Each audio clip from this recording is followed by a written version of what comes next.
Buterevu nkwaniriza nnyo omulabi waffe webale kutulaba. Ensonga za Farida Nakazibwe newankubadde nga yavaayo ne yeetonda zirabika zikyagendera ddala mu maaso ate zikutte wansi ne waggulu. Si mu bubi naye ng'ate zikwatayo mu bulungi olw'ensonga Farida Nakazibwe mukozi wa NTV asoma mawulire era ng'alina ne puroguramu ye ng'ate ŋŋanzi nnyo era ya buganzi nnyo eri abalabi aba TV. So bagiyita mwasuze mutya nga bagigatta nebeera ku Spark TV nebeera ate ku NTV. Kale nno agikola buli ku makya.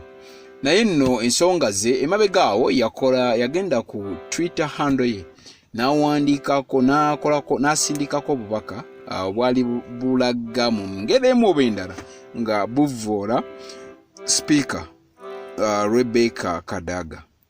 Naye oluvannyuma wayitawo ennaku nga 2 oba 2 days n'amala ne yeetonda oluvannyuma lwa reaction yaliwo ey'amaanyi ennyo. Reaction eno yali y'amaanyi nnyo okuva mu bantu ab'enjawulo.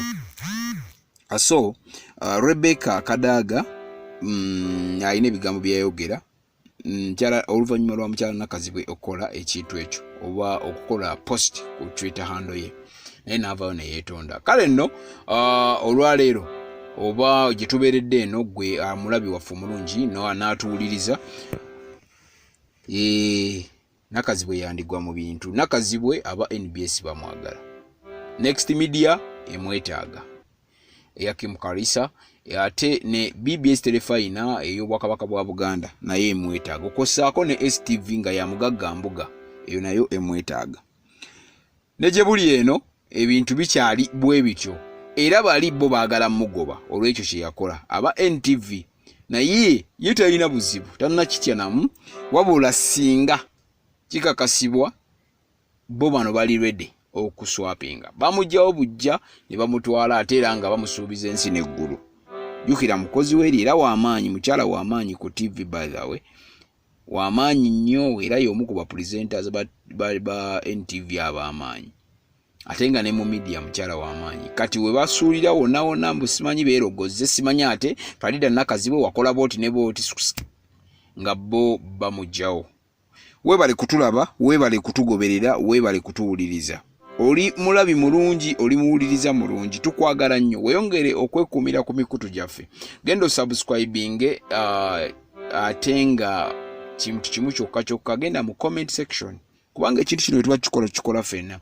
Comment section olekewo obubaka bujja bba butukolera bulungi nnyo ate munnange tujja bba tubuddamu. Ennamba yaffe esobola okugiraba eyaawo era ng'esobola okukwasaganya mpola mu ngeri emu oba endala nesobola okubeera nga tukikwasaganya ffe ate naawe. Weekuume kubanga ekirwadde tukyakitwalira ddala mu maaso. Singa tunaba twekuumye tujja bba ate tukola bulungi nnyo. Tugondere ebiragiro eby'abakulembeze, tugondere ebiragiro by'abo abatutwala tusobole okubeera nga tuli balamu.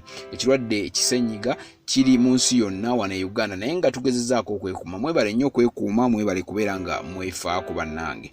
Ze ensonga za Farida Nakazibwe omukozi wa NTV ate nga nkugambye aba BBS bamwagala, aba NBS bamwagala, STV emwetaaga. Jasi yakola ka post ako nagezaako ye yalaga side ye yalaga je yali alowooza naye bwe yalaba ate engero omuntu omugunjufu bwe yalaba ekintu nga kigenze wala nnyo n'amala n'alaga na yeetonda n'amala embeera n'agitereza nedda mu ntenko. So y'embeera eriwo. Very soon tunalaba kinaatambula kitya oba oliawo ne wano ku channel zaffe tujja batusobola okubeera nga tunyigiriza tulabe engeri gye tumufunamu atunnyonnyole ku nsonga eyo kitambula kitya. Weebale kwekuuma ate nga weeyongera okutugoberera, tukwagala nnyo.